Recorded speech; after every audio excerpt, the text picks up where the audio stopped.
Hi, and welcome to Control Talk Now, your smart buildings videocast and podcast. This is episode 417, where we talk about all things HVAC, smart building controls, including sales and marketing. And this week, maybe a little bit of finance. So I just got back from Realcomm Ibicon. A special congratulations to Jim Young, Howard Berger, and Lisa Woods, their 25th show. So happy 25th to you guys. You did a great job, remarkable job. The conference was great.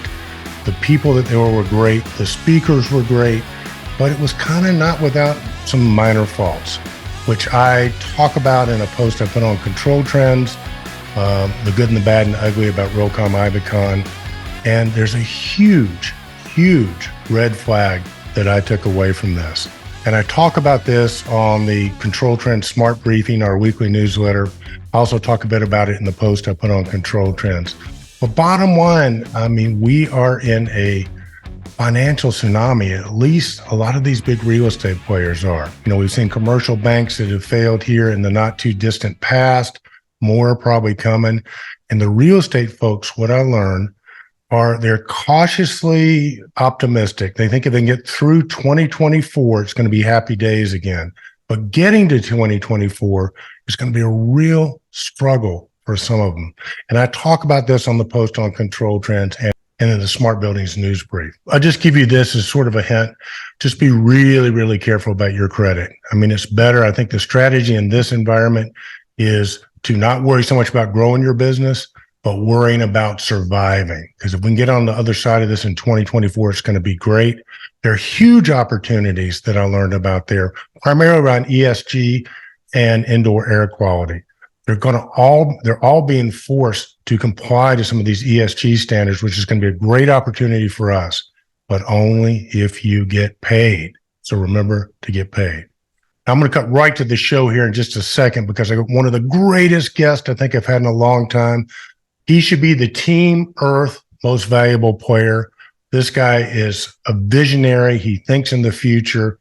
I was so inspired by what he's seen and actually what he's doing right now. So this is going to be great. The show's going to run long. You're going to want to stay to the end of it. We went so long, I actually took some of it and made it into bonus content, which I'll link to in the show notes. Hey, but before we get to our guest, a quick word from this week's sponsor, Controls Group North America. The world of distribution is undergoing an incredible transformation, and if you want to be at the forefront of the change, then you need to join a community that is working towards redefining supply chains. CGNA is that community. By bringing together the best distributors with innovative manufacturers, we are changing the game by finding ways to solve problems, cut costs, and increase market share for our members. As a member of CGNA, you'll have access to exclusive resources, expertise, and knowledge, including access to intermember inventory. As a manufacturer, you have the opportunity to reach over 208 locations with the support of highly trained and motivated CGNA members.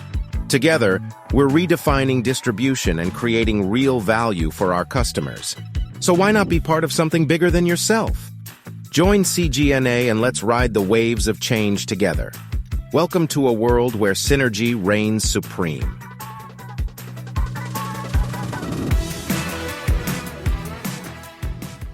Okay, there you have it, man. You know, one of the hardest things for all of us now is getting access. That's what makes Realcomm Ibicon such a great conference, and it's what makes CGNA such a great group. Meaning, if you're a manufacturer that goes through distribution, CGNA is a collection of the top distributors on the planet, and you can have access to them. You get to build relationships with them. You get to grow your business. Most vendors just love Controls Group North America. So I'll put a link in the show notes. Reach out to my friend, Sarah Monteleone, and tell her Eric sent you. And if you like the commercial, well, yours truly put the commercial together for CGNA. It's one of the services that we offer at Control Trends now. In addition to really cool banner ads, we sort of focus on campaigns. So if you want to sponsor a show like this one and be seen and heard by the global Control Trends community, man, hit me up in the link below. And if you don't have a commercial yet, it's okay. I can help you make one. Or if you already have a commercial, you can just use that one. In any case, I want to work with you. I want to help you grow your business. So definitely reach out. Okay, with that, let's get to my guest this week. All right, man. The two most famous Swedish people in the controls community are on the same podcast today. I'm second generation. My guest, Nicolas Waern, is first generation. And man, thank you so much for taking some time to be with us. Thank you for inviting me. I'm looking really forward to this. So it's going to be interesting to see what you got, what kind of questions that you have. And also, I'm pretty excited what I'm going to say about stuff. It's never the same. So we'll see what happens. Oh, it's going to be great. It's going to be great. Well, before we begin, how about walking our control trends community through your journey and to where you are now? Well, I don't know how many hours you have, but I'll make it short, or at least I try to. Journey started actually in Colombia, born there and raised. Not. I actually got to Sweden when I was 10 months old. So I am Swedish, even though I don't necessarily look that Swedish. And, this is where I grew up. I had no idea about anything about smart buildings, building automation, IoT. Previous career, first in sales, logistics. Then I studied international management. And my focus was on innovation and strategy.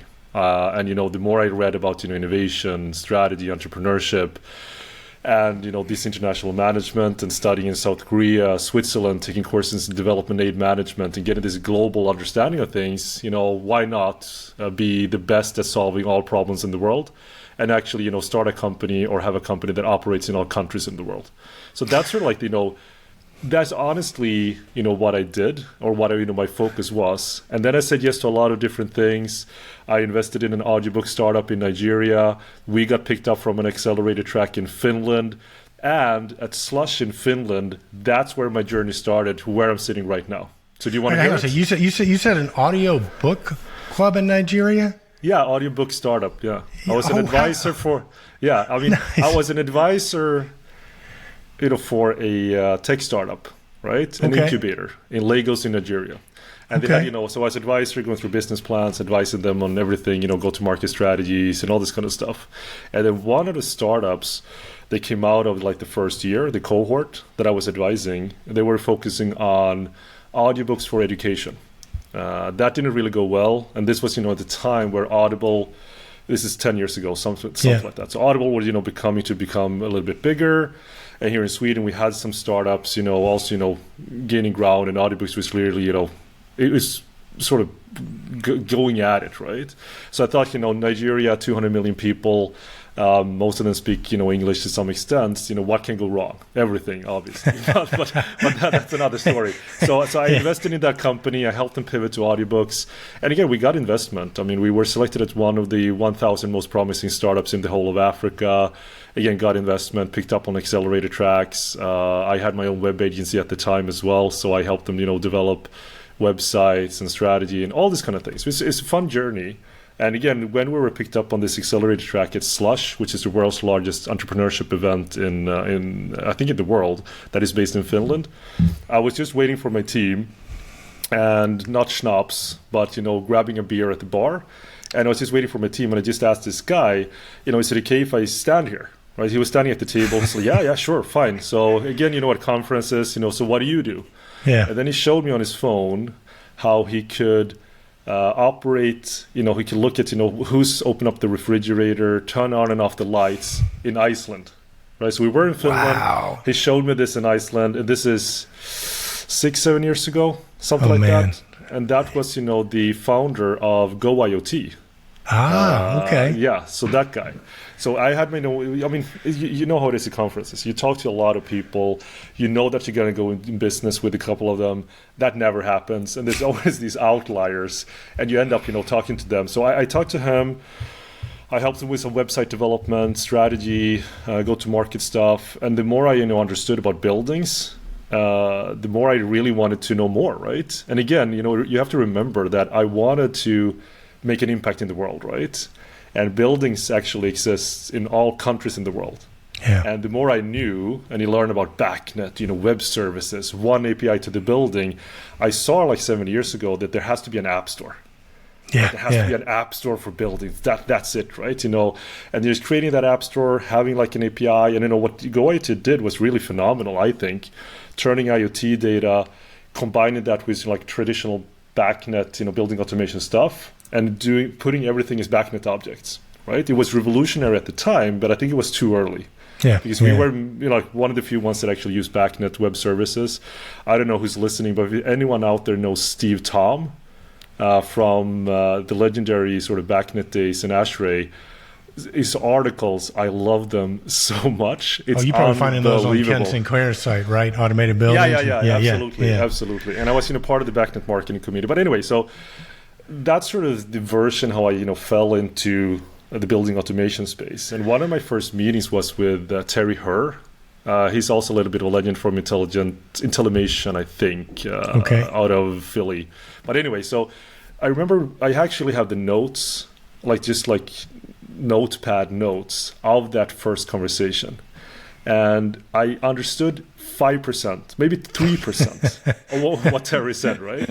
BACnet points, getting data out, Johnson controls, Niagara, everything. I didn't understand anything because I had no idea. Yeah. Right? I had absolutely no idea. So that's something, if ever I'm going to be world famous, recognizable, I'm going to sell that notepad note as an NFT, and you're going to make shitloads of money. That's my biggest plan, right? All right, dude, you got to slow down for a minute, because I tell you what, you're blowing me away. I tell you what, I think there's some books in your future for sure. So first off, the Colombian thing makes sense. I mean, you're Swedish and Colombian. When we have off air, I'll tell you about the Colombian tango dancer that broke my heart and took my money.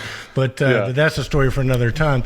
But Nicolas, it sounds like wow. So first of all, before the technology, man, I'm just impressed with you as a person. I heard you speak. I think it was at Realcomm IBCon.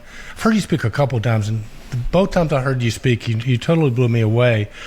So it seems like one of the skills.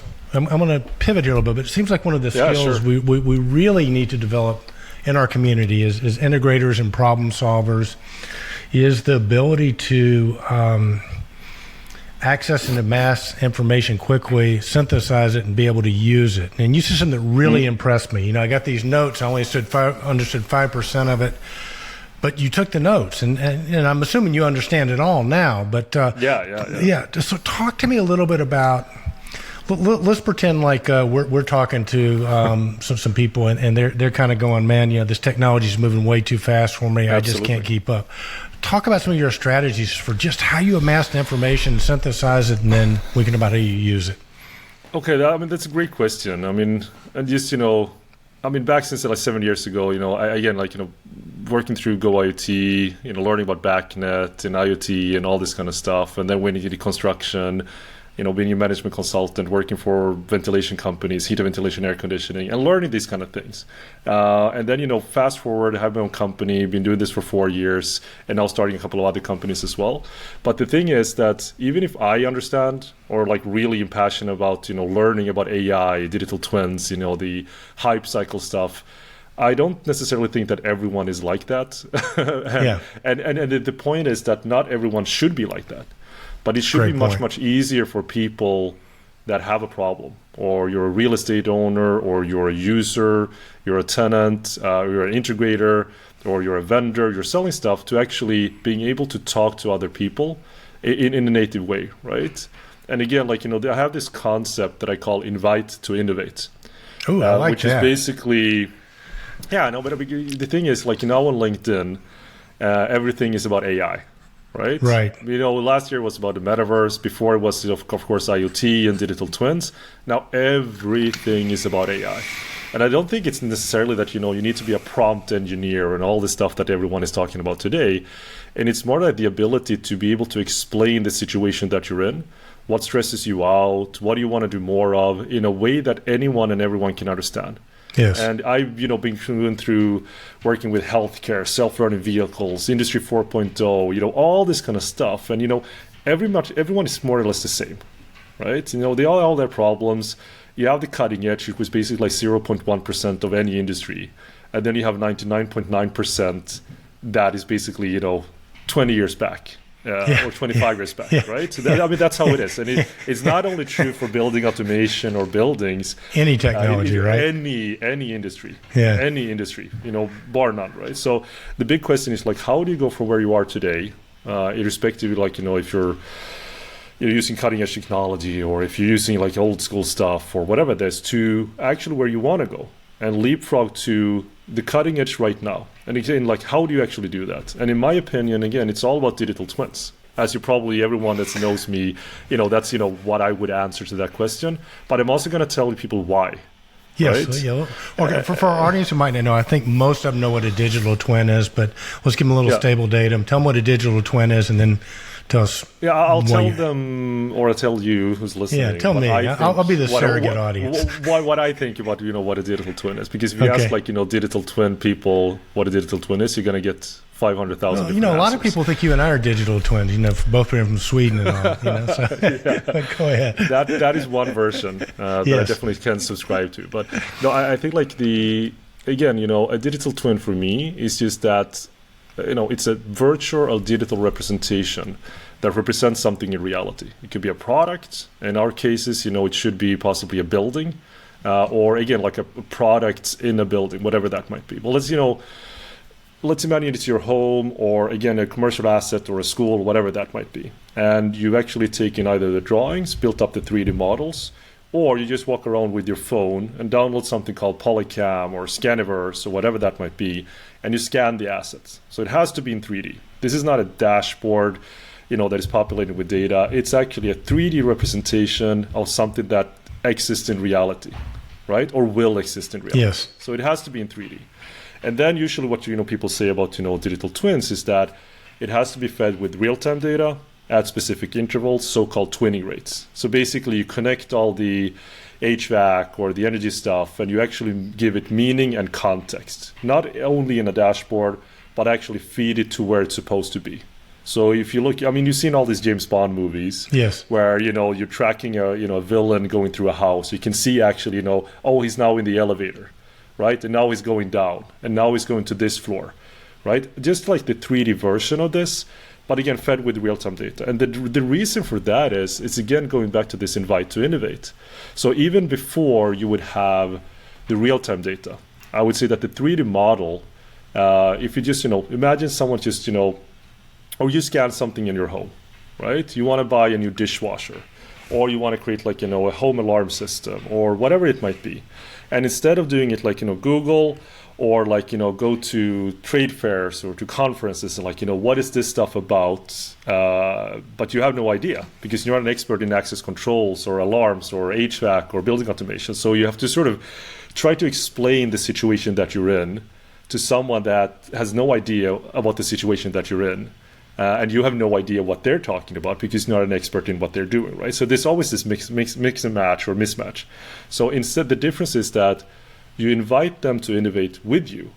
So basically, you scan something, or you have that 3D model, and then you take that as the collaboration arena, or you have that as the reference. So say okay, when I'm in this room, I feel cold, or when I'm over here, it doesn't feel good, or I would like this to be this. So they can, go with you in your reality. And you can just explain all of this kind of stuff. And you do that for 5 minutes or 10 minutes, whatever that is. And then you basically, give that to the sort of open market, and you invite maybe 4 different vendors to listen to that and understand you, describe your reality, what stresses you out, what you wish you could do, and all the problems or pain points and everything that you have. And then they can actually go in and say, this is how we would solve your problem. This is how much it's going to cost. This is what we would do. These are the benefits that we would deliver. All this kind of stuff, right? And that is without real-time data. This is a 3D model. Right. No, but that's just a 3D model of a space. Right, it's not even real-time data yet. Do you think that's going to sort of change the whole way that building owners go about selecting their vendors? Of course. Oh, wow. No, we proved it in this innovation project that I've been leading for 2 years, right? Okay. So, I black boxed everything from the technical asset manager and the real estate owner. We took the drawings, created 3D models, we scanned the whole place, and then we also actually deployed sensors. We're measuring CO2, temperature, humidity, and we created this fantastic actuating solution, which with AI understands the context of the building, and it can actually actuate down on the radiators, so to reduce the energy consumption and also adherence to the 330-300 rules. So we also had, we reduce the energy, but we make it easier for asset maintenance and prescriptive, predictive, and also adhering to well-being and productivity, right? So that's one thing. But the journey to get there was, again, scanning 3D models. We use that, for the installer. Say, okay, where are we going to place all the IoT gadgets? Yeah. And again, this is before like the digital twin part. This is so-called prototype digital twin, or just a 3D model of the assets. So doing walkthroughs, and then we can be there with the principal, with the technical asset manager, with the installers, with the energy experts, me as whatever I am, the innovator. We're just there, doing like a digital tour, walking around and say like, here should we place it? We shouldn't place it here, and all this kind of stuff. So you mark, X marks the spots wherever all this kind of stuff is going to be. Then you actually do it, and then the installers know exactly what to install, where to install it.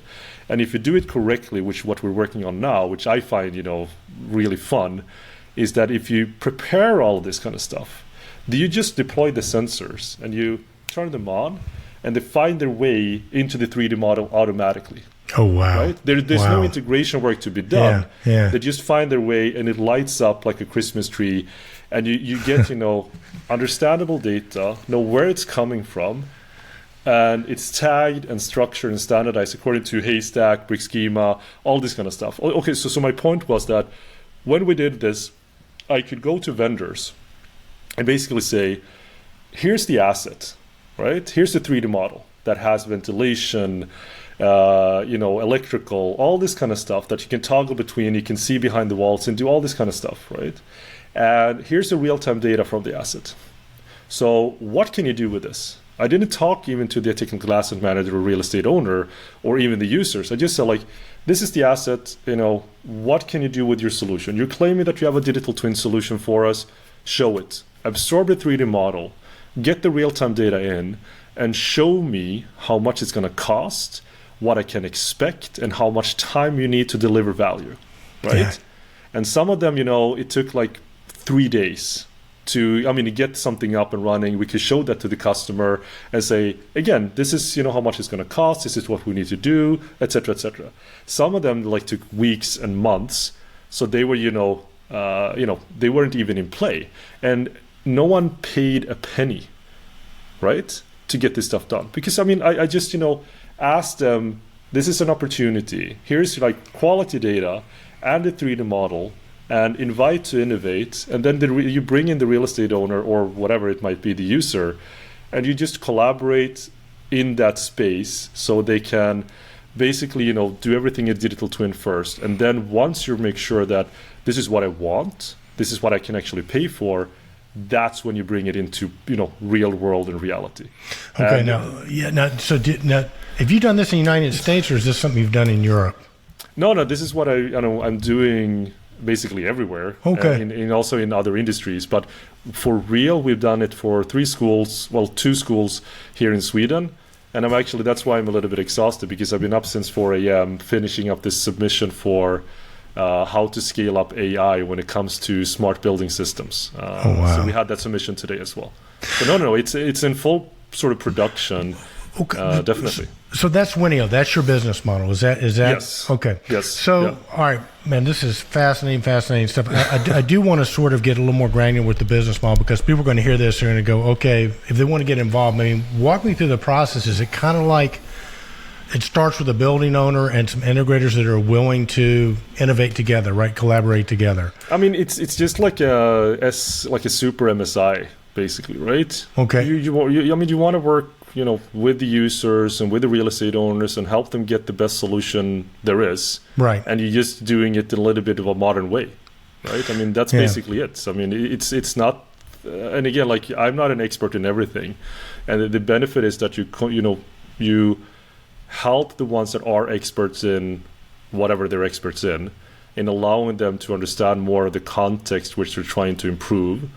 And that's basically it. It's just like matchmaking 101. And you, instead of doing this with PDFs and site visits and all this kind of stuff that just takes time, you just do it in a digital way. So I think this is just the way that I think MSIs will evolve. This will solve a lot of the skill shortage gaps. Yeah. And it will just dramatically also improve the benefits and the impact that this industry needs to create in record time. No, agreed. And what it seems like for the building owners is kind of like a no-brainer, right? It's going to be very predictable what they're going to get. You could have the building owner go, okay, we're going to run it out 5 years. This is what your building's going to look like in 5 years. Here's what you probably have to replace or whatever based on. So from a building owner standpoint, it just seems like it's fantastic, right?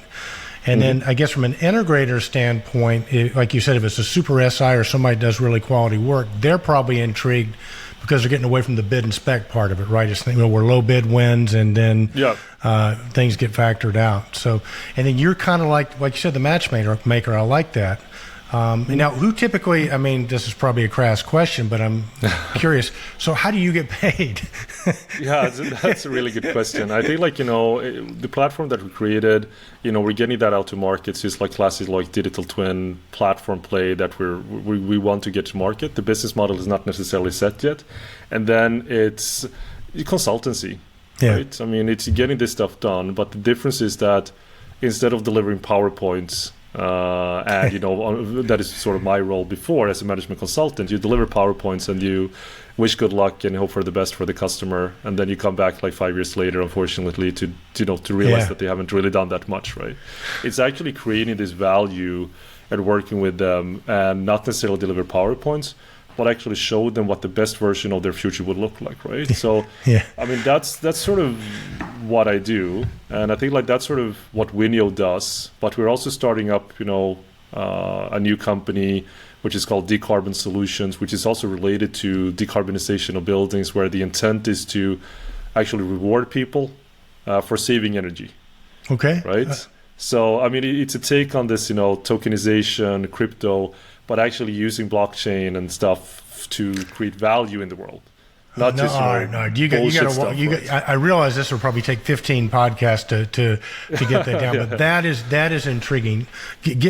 Talk to me about how that works. So I'm a building owner. You come to me and you go, hey, I'm going to give you some cryptocurrency, and no, you come to me and go, exactly, because you're talking about blockchain, which I've been wondering how that's going to get sort of integrated in.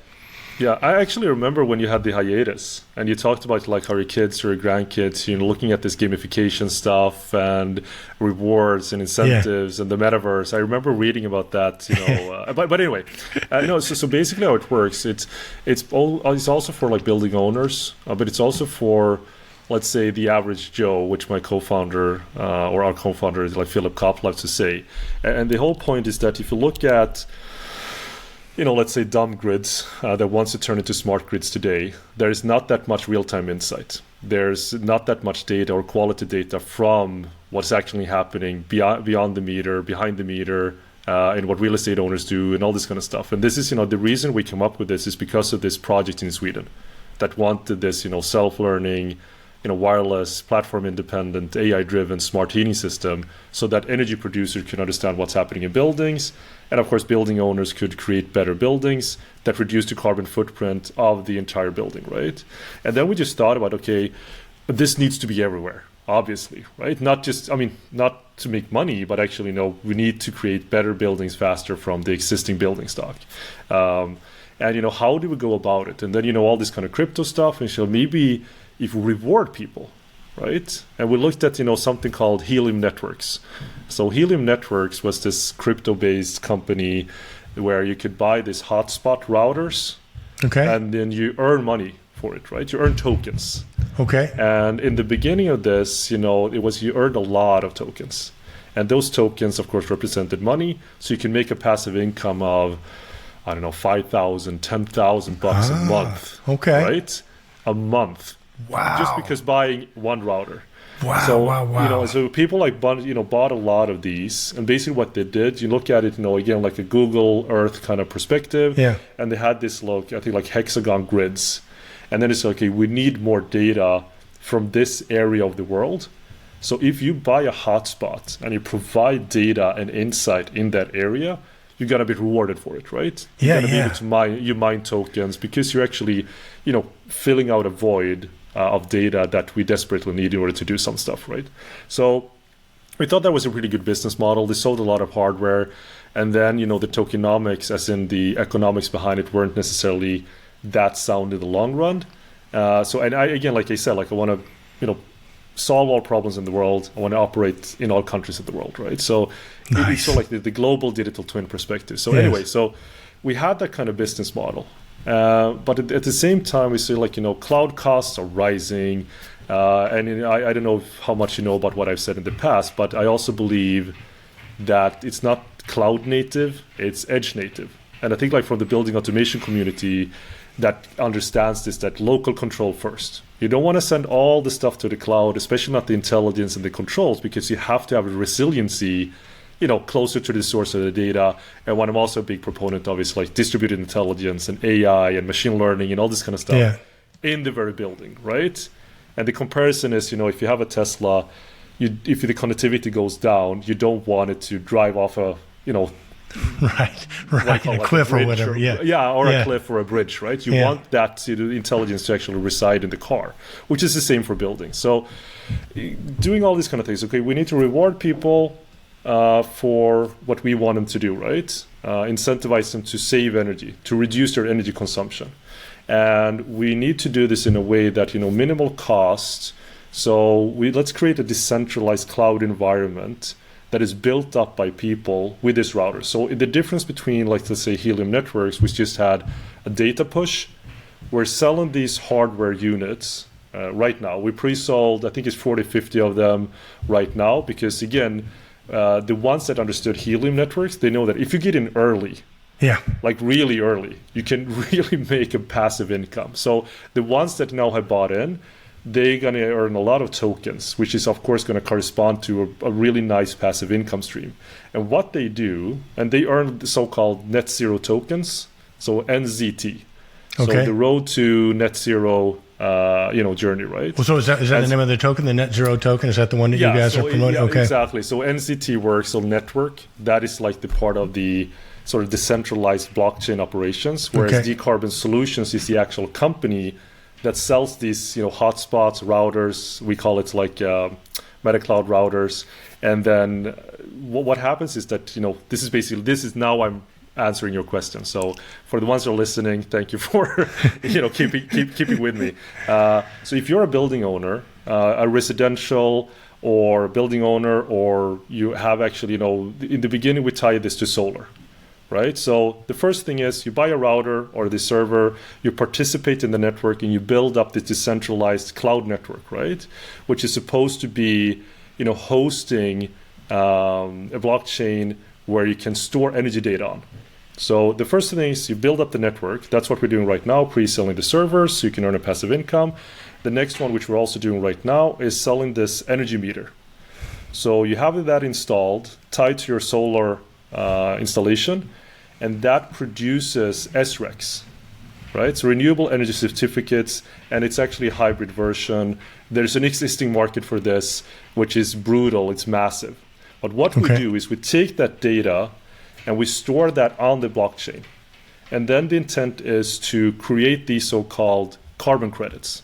So I don't know if you heard anything about carbon credits or the audience has heard about it. Yeah, a little bit. Some people, including us, say that it's going to be more valuable than Bitcoin, oil and gold all together. Oh, that kind of makes sense. As soon as you said that, that can make a lot of sense. Okay, but say more. I want some. Give me some of those carbon. I want some of those tokens, Carbon credits, exactly. Give me some carbon credits, baby. The first part is just participate in the network. You get these net zero tokens just for, again, building up this, edge cloud or decentralized cloud environment to store this environmental data on. But then here comes the really, really cool part, in my opinion. So you measure your energy consumption. And there's something called additionality, which means that in order to create these carbon credits, you need to prove that you're doing something that otherwise wouldn't be done, right? So let's say you have to compare it to maybe political incentives in that area, or if you have, a lot of installations and you can see that, Eric turned on all the lights, right? Everything before he installed this, so that he can actually improve on his baseline, because the way that you make carbon credits is part that we turn these SRECs into carbon credits, and basically proving that you're adding value by having solar, right? That's one part. But the huge benefit, again, the more energy that you save, that you can prove, right? So you have a baseline, and then you improve on that. And a decarbon solution is meant to give them recommendations to people, like, turn on, like, now it's the time to charge your EV. Now it's the time to, do the, dishwasher, washing machine, all this kind of stuff, right? And then by actually, improving on your baseline and also, comparing that with others, that delta that, is being created is actually mined as carbon credits. So people then can earn a passive income just by, participating in the network. They earn a passive income by tying it to the solar. And the more energy that they save, the more carbon credits they earn. Wow. Right? So that sort of like, puts it into play, this, so-called gamification aspect, as in, we want to create this, global revolution where people actually are getting rewarded by saving, energy and by installing solar, right? And I mean, that's another point, because that's really, really important now, especially in the US. The incentives are actually getting removed from the market. That's true. So there's not enough solar that is getting installed because it's not, the ROI is not there. But if you pay people $200 extra or $500 extra, or like as an incentive, and that, will lead to adoption of solar, and then, more real-time insight for everyone and everywhere, basically what I said about helium networks, right? Now we need more insight. Let's say for a grid operator or energy producer, we need more insight of what's happening with the grid here. Well, okay, let's, get this, NZT stuff in there. Let's get decarbon solutions on the job and get this stuff out there, build this decentralized insight, and reward people for contributing to it, and also for saving energy. And the more energy that you save, the more money that you're going to make. Yeah. No, I love this idea. I love, I think, have you ever heard of Buckminster Fuller? I have not. Oh, you need to check him out. He's an American guy. He wrote a book called 9 Chains to the Moon in the 1910 and laid every step. But he invented the geodesic dome. So he was all about saving energy. But I was going to say, you're probably related somehow.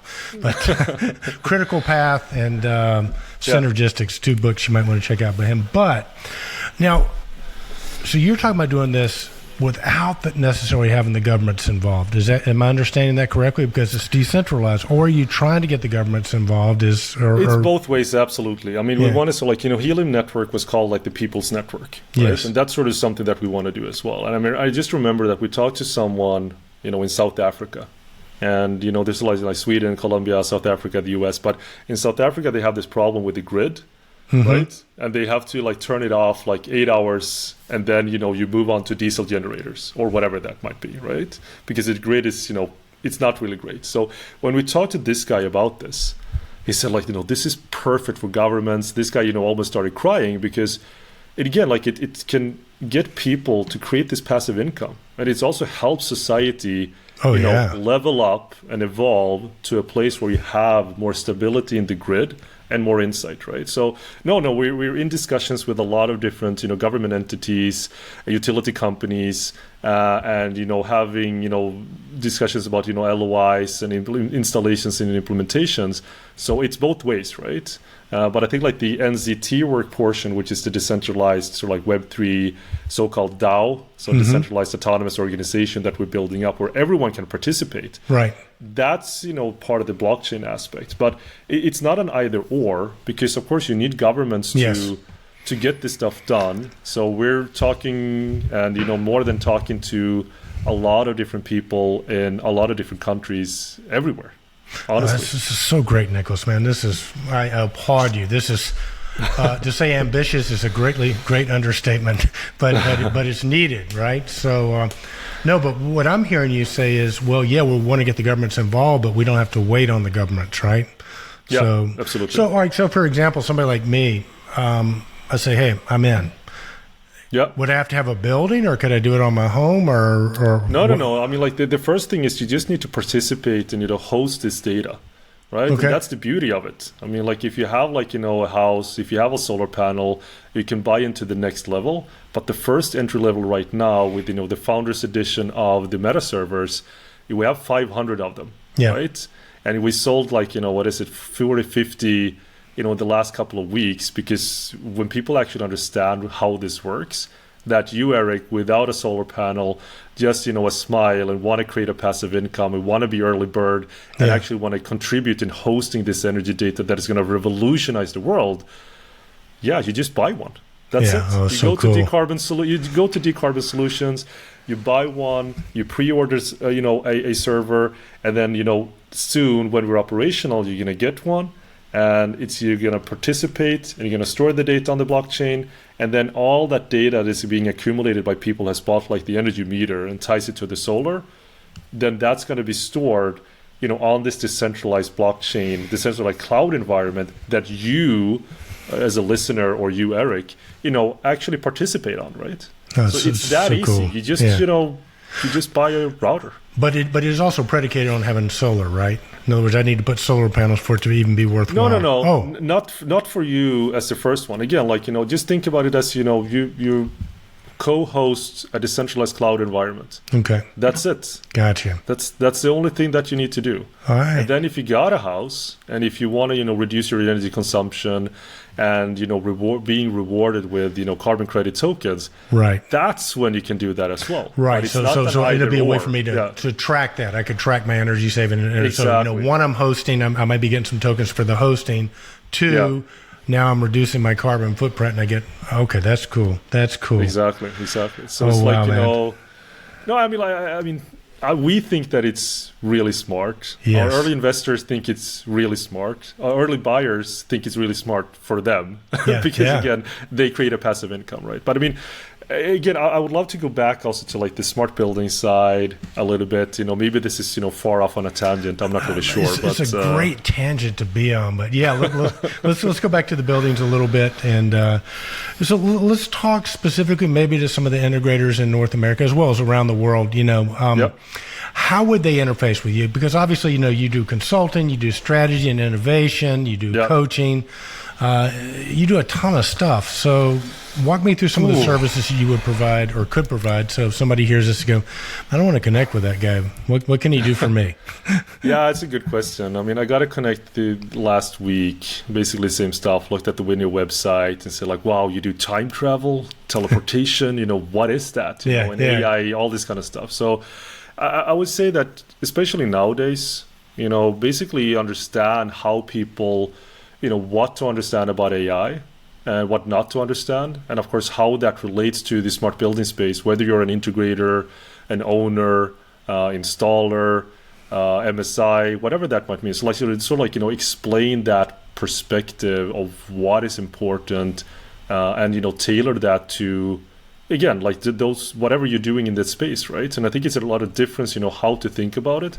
But again, it sort of goes back to how can you leverage these modern technologies in the right order for you as a company or as a person to actually, save money, make more money, or find new revenue streams. Yeah, so that's what I do in basically any business with any customer. And it's more I ask a lot of different questions, right? So it's what situation are you in? What problems are you facing, or what do you want to do more of? And doing all this kind of stuff that you do, what does that lead to, and where do you want to be in 1 year, and then just to trying to get them where they need to be a lot faster than I think most people can do and want to do, because I think it goes back to this legend from Australia in building automation, Bryce Anderson. I don't know if you heard about him. No, but anyway, but he said to me, we were talking at this, we were invited to speak at this Schneider global kind of something event, right? And I was really passionate the same way I actually am now again, after even more years in the business. But afterwards he said well, Nicolas, this might sound a little bit odd, but you're the first guy that I met in this industry that actually wants to use technology to solve problems. Nice. Right? Nice. And I think that's as tragic and as fun as it can be, right? But that's really true. I just want to use the most modern tools and the most modern technology to solve, really, really challenging problems in the best way possible. Well, no, that goes to decarbon, and that goes to everything else, right? Well, no, that's what I'm good at. Yeah. Right. No, I get it. And and of course, Nicolas Waern, I've seen your AI art you've created, which is pretty incredible. And where I'm kind of going, what I heard you say, among other things, is that you love technology. I think so many people are either afraid of AI or it's just changing so rapidly. I mean, I try to track it, as you do too. I mean, every 2 weeks it's changing. It may be faster it's than unbelievable. that. Yeah. And, you get people that are just kind of going, well, AI is going to replace everything. And the quote I heard today, which I thought was great, is AI is not going to replace people, but people using AI are going to replace people not using AI. Yeah, I said the same thing today. Did you really? That very quote. Yeah, I said that like 5 hours ago. Oh, how about that? Quote unquote, yeah. So it sounds like, among other things, what you would be availing people of is going, okay, let's about how you use technology to get you where you want to go. Yeah. But included in that would be, we can talk about the different AI tools and how you can use those too. Is that a fair statement? Yeah, absolutely. And I think like it's a difference because I have a pretty good understanding of AI. We're running this innovation project for 2 years. We've been really working with data scientists and, the building owners and technical asset managers and utilizing, industry taxonomies and all this kind of stuff and just trying to solve all the problems, right? Creating new hardware, new software, new AI, new stuff, and distributed intelligence and just getting this stuff done. So that has, of course, taught me a good deal of, the practical stuff and, what to think about, what not to think about for the ones that are, on the road to maybe start their AI journey or start dabbling in it, and if I can help someone else, save 2 years of their life in, blood, sweat, and tears. Right. I love to do that. And I think also people will actually pay me to do that as well, right? Well, they should. They should. But I mean, I love that you're trying to sell for me, Eric. I really respect that. But to be honest, everyone that has a problem with anything, just reach out to me. I just want to hear more about, what kind of challenges exist, because that makes me better as a consultant. And I love just to help people get to where they need to be. And I think I have a pretty good understanding about the smart building side. And just going back to a reflection that I just made quickly just now is that I believe that the integrators and also the vendors and the ones that can make buildings more accessible for change, and again, like this idea that I had way back, one API to the building, creating an app store, and basically democratizing, how we can make buildings smarter, better, more energy efficient. I think those are the people that will never go out of style. Yeah. Right? Because right now, AI or everything that is happening, if you can't get that to, stick, to buildings because of, you can't get the data out, or you don't understand where the data is coming from, or it's vendor locked in, or it's too old, or we all these kind of things, right? That keeps the future, at bay. Yeah. We're stuck in the past, right? We're perpetuating obsolescence.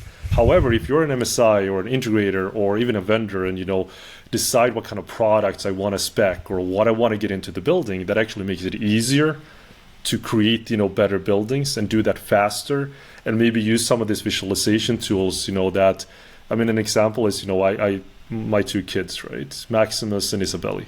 Nice. Maximus is 5 years old. Isabelli is 8 years old. Okay. I put them in front of this, digital twin, right, of this school, which is a game. It looks like, a computer game.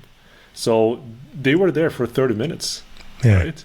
They walked around. They could, open up valves, close valves. Wow. And, they looked at the radiator, right?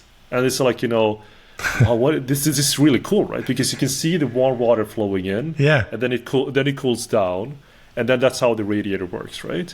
And then they looked at the radiator that we have in the house, and then that's when they called me, right? It's like, Dad, and it's like, I was doing something else, I got a call or something, right? And I said, oh yeah, the kids are at the computer.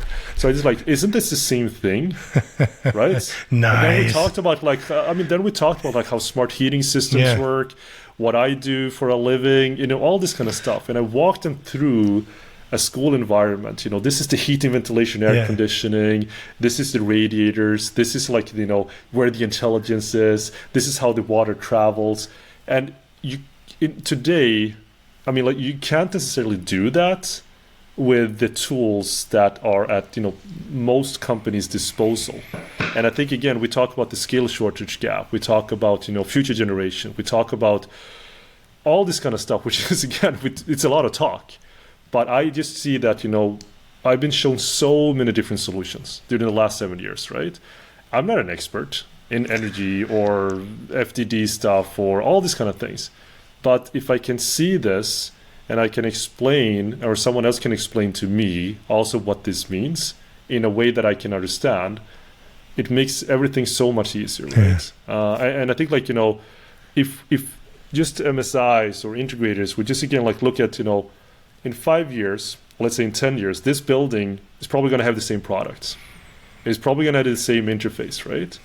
But in 5 to 10 years, when we have more like augmented reality, and so like in the real world, and virtual reality, which is of course like all this kind of stuff is, I think it's getting there. Yeah.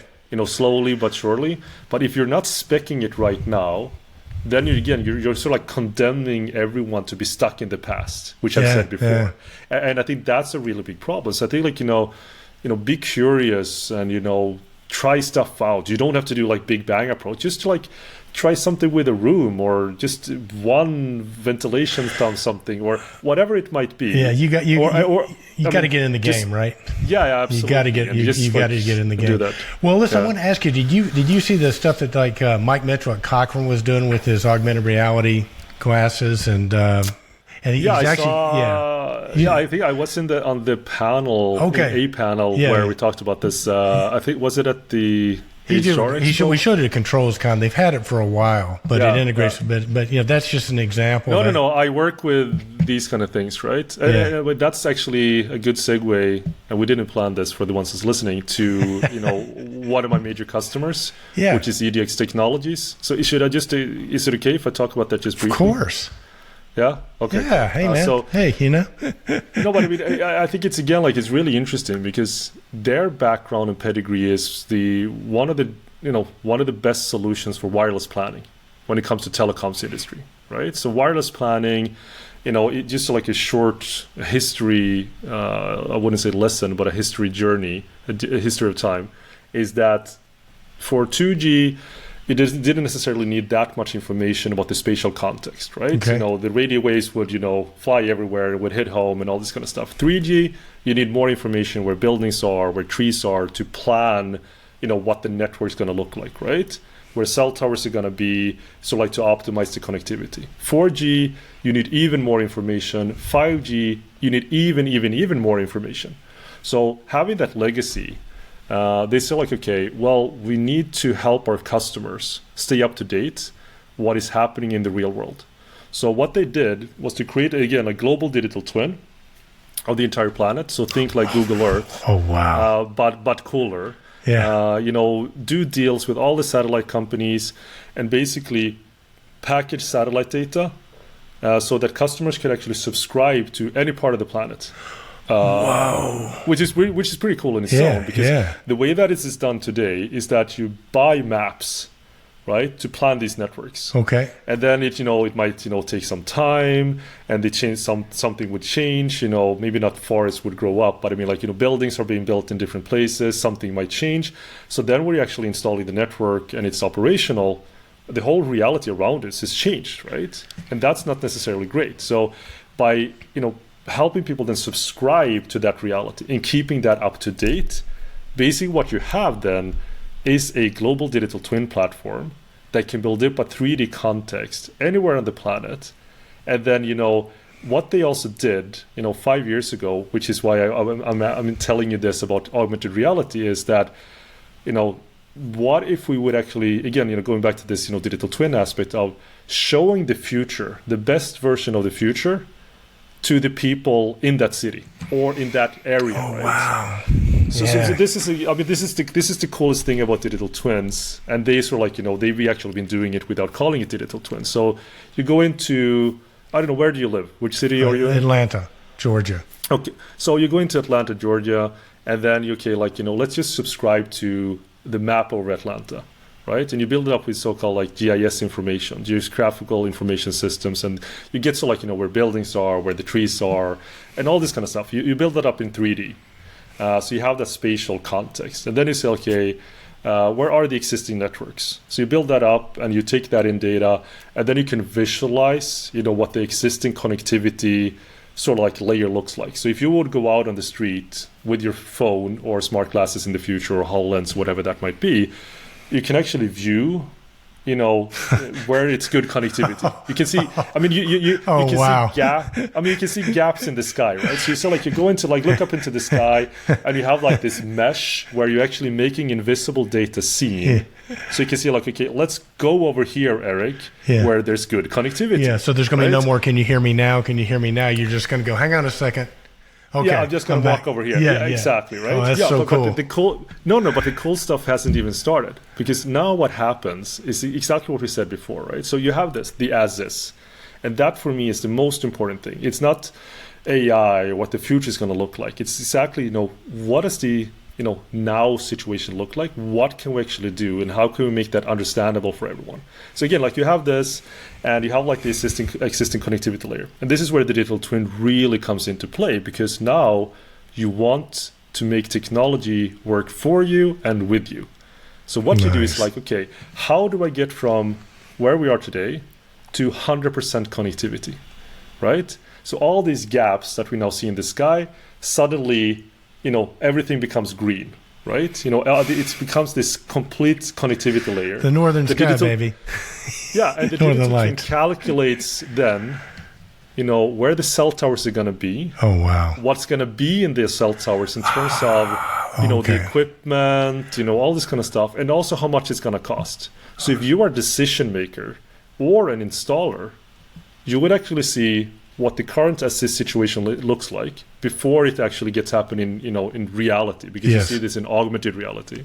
And then you can basically see cell towers, boom, boom, boom, boom, boom, drop down from the sky, forming this, future connectivity, which is 100% connectivity before it happens. And then as a decision maker, you say, okay, holy something. Yes.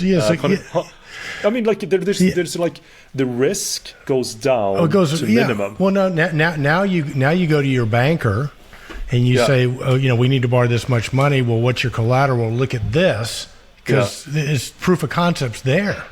Yeah. Before you even put the first thing in the hole, you probably start selling to your customers before you put the first tower up, even. Exactly.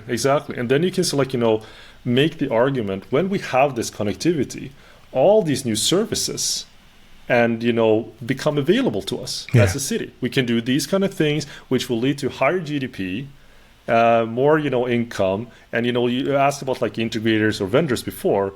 Well, instead of selling in your territory, we can now go global, right?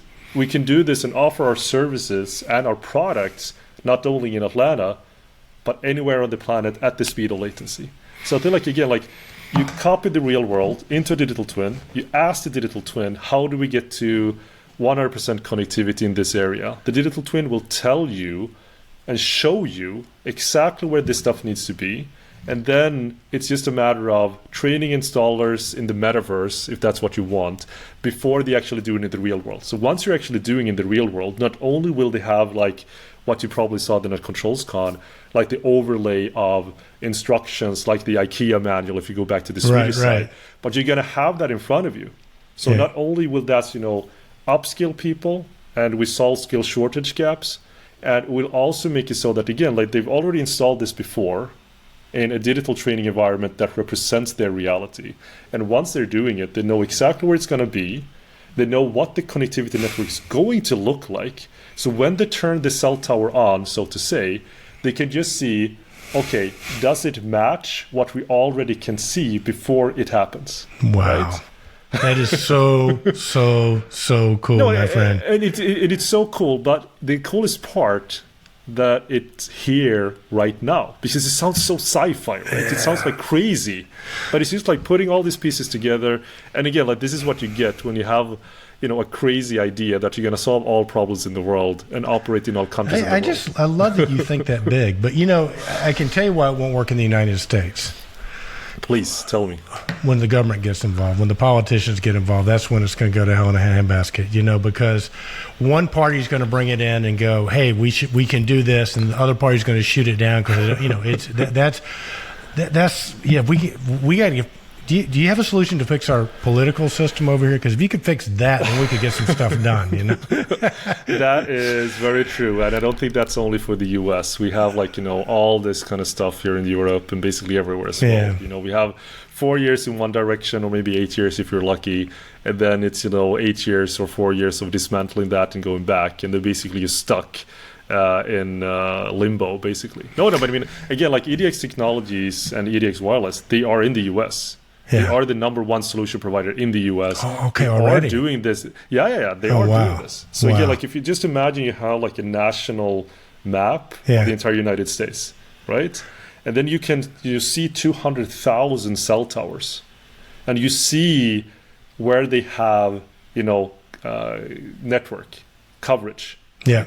And then you can drill down to an individual site. That could be, of course, an asset, like a commercial asset, whatever that might be. You drill down, and whatever you also, place there in augmented reality, that will become visible if you're there. So if you want to say, okay, right now I zoom into your house, Eric, look outside your window, there's Godzilla roaring at you because I placed it there, right? And again, like this is the stuff that Google, Adobe, Apple are all working on. Yeah. And I really, really think that this will be democratized, when we're going to see smart glasses, when Apple is going to, release their XR headsets, all this kind of stuff. Well, and then I wonder too, maybe you can figure out how to decentralize government. Decentralized government. That's for the next podcast episode. Yeah, I got and you, if anyone wants to know about it, you got a plan for that. Just reach out. Yeah, of course. All right, brother. How do people get a hold of you, man? This has been so great, and thank you so much. But what's the best way to contact you? You can just reach me, I think, like on LinkedIn. Yeah, you're pretty prolific on there. LinkedIn. You do some great posts on LinkedIn. Ken Sinclair's LinkedIn site is too. easy. Yeah, LinkedIn is easy. Or just send me an email. You can find that at website winniio.io. Perfect. And just, or talk to Eric. He loves to respond to these kind of things. No, but seriously, just try to find me. I'm open for business, and I love to help out in solving really, really hard problems because I actually know how to do it. Dude, I love it. Well, listen, I'm going to get you back on the show sometime. So that's my guest, Nicolas Waern. Be sure to check him out. We're going to get him back as soon as we can. Well, there you go, man. Hopefully you were as impressed with Nicolas as I was. Great interview with Nicolas. Really appreciate it. Remember, I've got the bonus content below. You can click on the link to get that. And with that, remember, be bold, stay in control, stay relevant. And as Hunter Thompson used to say, buy the ticket, take the ride. And as Kenny Smyers used to say,